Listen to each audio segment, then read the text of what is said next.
పితృదేవతల ముక్తి కోసం పరితపిస్తూ వారి వారసులు హిమాలయ పర్వత శ్రేణుల్లో ఉన్న గంగోత్రి నుంచి మొదలయ్యే గంగానది దారి కోసం ఎలా ఎదురు చూస్తున్నారో అలా గౌరవ ప్రధానమంత్రి శ్రీ నరేంద్ర మోదీ గారి రాక కోసం అభివృద్ధి లేక అప్పులతో నలిగిపోతున్న ఆంధ్ర ప్రజానికం, దాష్టీకంతో దోపిడీతోటి నలుగుతున్న ఆంధ్ర ప్రజానికం, అవినీతి అప్రజాస్వామిక విధానాలతో కొట్టమిట్టాడుతున్న ఆంధ్ర ప్రజానికానికి ప్రధానమంత్రి, మన ప్రియతమ ప్రధానమంత్రి శ్రీ నరేంద్ర మోదీ గారి రాక, గంగమ్మ తల్లి భూమి మీదకు వచ్చి హిమాలయాల నుంచి భూమి మీదకు వచ్చి ఎలా సేధనిచ్చిందో మన ప్రియతమ గౌరవ ప్రధానమంత్రి శ్రీ మోదీ గారి రాక ఈ ఎన్డీఏ పునర్కలయిక 5 కోట్ల మంది ప్రజలకి ఆనందాన్నిచ్చింది. దేశ ప్రజల ఆశీస్సులతో ముచ్చటగా 3వ ప్రధానమంత్రి అవ్వబోతూ హ్యాట్రిక్ కొట్టబోతున్న శ్రీ మోదీ గారికి ఆంధ్ర రాజ్య ప్రజల తరపు నుంచి ఎన్డీఏ కూటమిలో భాగస్వామ్యమైన 3 పార్టీలు భారతీయ జనతా పార్టీ, తెలుగుదేశం, జనసేన తరపు నుంచి శ్రీ నరేంద్ర మోదీ గారికి ఘన స్వాగతం పలుకుతూ హృదయపూర్వక నమస్కారాలు తెలియజేస్తున్నాను. 2014లో తిరుపతి బాలాజీ వెంకటేశ్వర స్వామి సాక్షిగా ఈ పొత్తు మొదలైంది. ఈ రోజున ఇక్కడ 2024లో బెజవాడ కనకదుర్గమ్మ సాక్షిగా ఈ పొత్తు వేరే రూపం తీసుకోబోతుంది.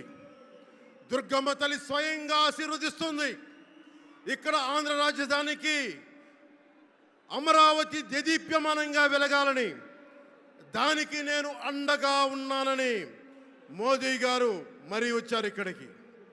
ఒక్కసారి మన కోసం వచ్చిన మోదీ గారికి, మన కష్టాలకు భుజం కాయడానికి వచ్చిన మోదీ గారికి, 5 కోట్ల మంది ప్రజల కోసం నేను ఉన్నానని చెప్పి వచ్చిన మోదీ గారికి ఒక్కసారి బలంగా కరతాళ ధ్వనులతో ఘన స్వాగతం పలుకుదాం.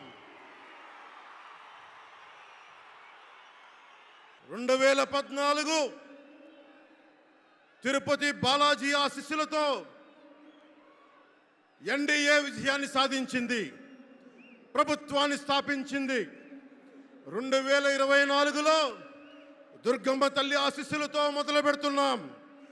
అంతకు మించిన ఘన విజయం సాధిస్తున్నాం. ఎన్డీఏ ప్రభుత్వాన్ని స్థాపిస్తున్నాం. బిడ్డలకి అండగా ఉండే దుర్గమ్మ తల్లి అయ్య కంటే ఒక ముద్ద ఎక్కువే పడద్ది. అలాంటి తల్లి ఆశీస్సులతోటి మన ప్రభుత్వాన్ని స్థాపించే దిశగా వెళ్తున్నాం. మోదీ గారు డిజిటల్ భారత్ అన్న నేపథ్యంలో దేశాన్ని మొత్తం తీసుకెళ్తా ఉంటే ఇక్కడున్న వైసీపీ ప్రభుత్వం అధికారికంగా ప్రతి చోట క్యాష్ ఎకానమీ అయిపోయింది. దేశాన్ని డిజిటలైజ్ చేద్దాం, కరప్షన్ తగ్గిద్దాం, బ్లాక్ మనీని తగ్గిద్దామంటే ఆంధ్ర రాజ్యంలో, ఆంధ్ర రాష్ట్రంలో మటుకు బ్లాక్ మనీ ఎక్కువైపోయింది. ఉదాహరణకి సారా తీసుకుంటే, ఏరక్ వ్యాపారమే తీసుకుంటే, సంపూర్ణ మద్యపాన నిషేధం అని చెప్పి వచ్చిన వ్యక్తి ఈ రోజున మద్యాన్ని సారా ముఖ్యమంత్రి కాదు, అతను ఒక సారా వ్యాపారి. అతను ఈ రోజున 1,13,580 కోట్ల రూపాయలు 5 సంవత్సరాల్లో అఫీషియల్గా అన్అఫీషియల్గా సేల్స్ అది పెట్టారు. కానీ దాన్ని అండర్ రిపోర్ట్ చేస్తూ 84,050 కోట్ల మటుకు చూపించారని చెప్తా ఉన్నారు. ఈ రోజున కేంద్ర ప్రభుత్వానికి కానీ భారతదేశపు ఎక్స్చెక్కర్కి కానీ 10,000 కోట్ల రూపాయల జిఎస్టీ ఎవేషన్ జరిగింది. అలాగే ఇసుక దోపిడీ, జేపీ వెంచర్స్ పేరు మీద ఆ బినామీలు ఎవరో తెలుసు, ఆ 5 మంది. पवन जरा पुलिस के लोग उनको नीचे उतारिए, नीचे उतारिए उनको। बिजली के तार हैं, आप क्या कर रहे हैं वहां? Please come down.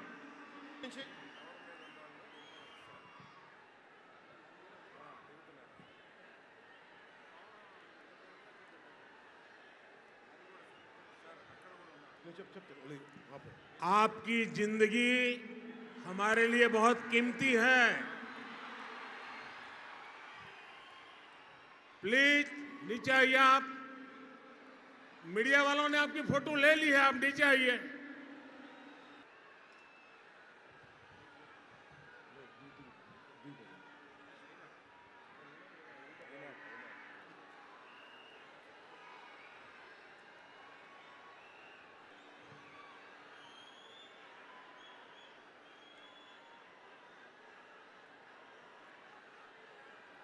यहाँ जो पुलिस के लोग होंगे इन सभी टावर पे जरा केयर करें। इसमें बिजली के तार हैं, अगर कुछ गलत हो गया तो हमारे लिए बहुत पीड़ादायक होगा।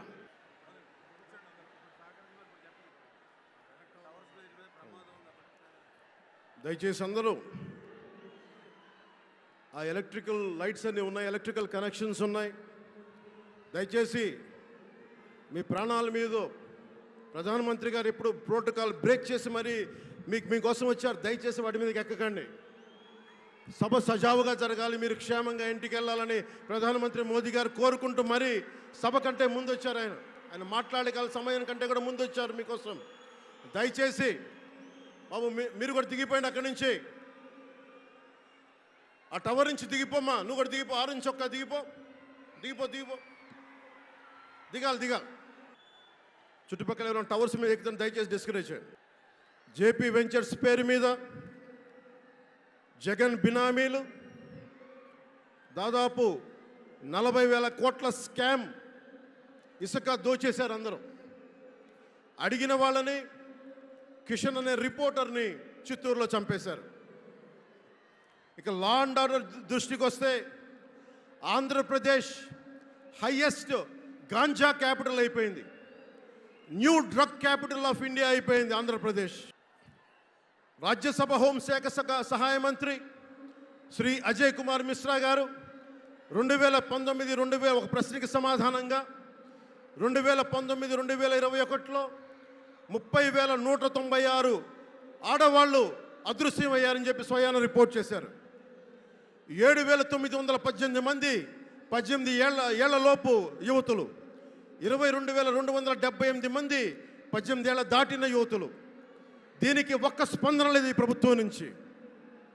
ఒకవైపు ఆత్మనిర్భర్ భారత్గా, సెల్ఫ్ రిలయంట్ భారత్గా ఎక్కడి నుంచో విదేశాల నుంచి వచ్చిన సంస్థలు భారతదేశానికి వస్తుంటే ఆంధ్రప్రదేశ్కి రావాల్సిన సంస్థలు పారిపోతూ ఉన్నాయి.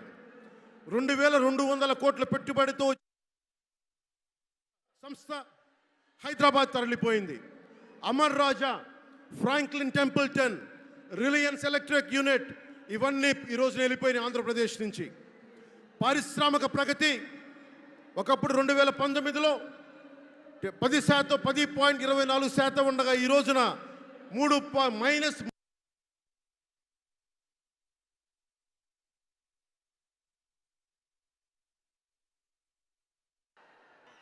దయచేసి మీరు అందరూ మైక్ సెట్ మీద పడకుండా దూరంగా వెళ్ళండి. అందరూ దయచేసి మీ ఉత్సాహం రాష్ట్రం వైపు చూపించండి, దేశం వైపు చూపించండి. మైక్ సెట్ మీద పడితే మనకి మాట్లాడటానికి ప్రధానమంత్రి గారు విలువైన మెసేజ్ ఇస్తారు. దానికోసం మైక్ మీద పడకుండా, కన్సోల్ మీద పడకుండా దయచేసి అందరూ అక్కడున్న యువకులు అందరూ దయచేసి ఒత్తిడి చేయకుండా వెనక్కి వెళ్ళండి. ఆంధ్రప్రదేశ్ నెగిటివ్ గ్రోత్ పోతా ఉంది. మా మీద తెలుసు, వైజాగ్లో ఇన్సిడెంట్లు కానీ ప్రతిపక్ష నాయకుల మీద ఎలాంటి దాడులు చేశారో, బీజేపీ కార్యకర్తల్ని పొట్టల్లో కత్తులు గుచ్చి పేగులు బయటికి తీశారు వైసీపీ నాయకులు. వైఎస్ వివేకానంద రెడ్డి గారిని మర్డర్ చేయించిన ప్రభుత్వం ఇది. సిబిఎన్ గారిని ఇబ్బంది పెట్టిన ప్రభుత్వం అరెస్ట్ చేసి నన్ను స్వయాన అనేక పర్యాయాలు అడ్డుకున్న ప్రభుత్వం ఇది. ఈ ప్రభుత్వం పోవాలి. ఈ ప్రభుత్వం పోవాలంటే ఒకటే, డబ్బులు పెరిగిపోయిన జగన్కి ఎవరు అడ్డు ఆపు లేరు, నేను ఏదైనా చేయగలను అనుకుంటున్నాడు. రావణాసురుడు కూడా ఒకటే అనుకున్నాడు, నా చుట్టూ బంగారంతో కట్టిన లంక ఉంది, వజ్రాలతో వైడూర్యాలతో ఉన్న పుష్పక విమానం ఉంది, ధీరులు సూరులు మంది మార్బలం ఉన్నారు అనుకున్నాడు. నన్నేం చేయగలడు అనుకున్నాడు. నార చీర కట్టుకొని నేల మీద నిలబడి శ్రీరాముడు బాణంతో చంపేశాడు. అయోధ్యకే రాముణ్ణి తీసుకొచ్చిన శ్రీ మోదీ గారు ఇక్కడ ఉంటే రాష్ట్రాన్ని రావణకాస్త్రం చేసిన చిటికిని వేలంత రావణాసురుణ్ణి తీసేయడం అంత కష్టమా? నేను తాడేపల్లిగూడెం సభలోనే చెప్పాను, ఇక్కడ నుండి నేను దేవదత్తం పూరిస్తున్నానని. అర్జునుడు పూరించిన శంఖం దేవదత్తం అంటే నేను దేవదత్తం అన్నాను, కానీ పాంచజన్యం అనలేదు. అది పూరించాల్సింది ద్వారకలో ఉన్న శ్రీకృష్ణుడే. అక్కడి నుండే మోదీ గారు పాంచజన్యాన్ని వచ్చిన మోదీ గారు, గుజరాత్ ద్వారక నుంచి వచ్చిన శ్రీ మోదీ గారు ఈ కురుక్షేత్ర యుద్ధం కోసం పాంచజన్యాన్ని పూరిస్తారు. ఇక్కడ జరగబోయే ఎన్నికల కురుక్షేత్రం, ఈ యుద్ధం ఫలితం ధర్మందే విజయం, పొత్తుదే గెలుపు, కూటమిదే పీఠం. ధర్మందే విజయం, పొత్తుదే గెలుపు, కూటమిదే పీఠం. జై హింద్.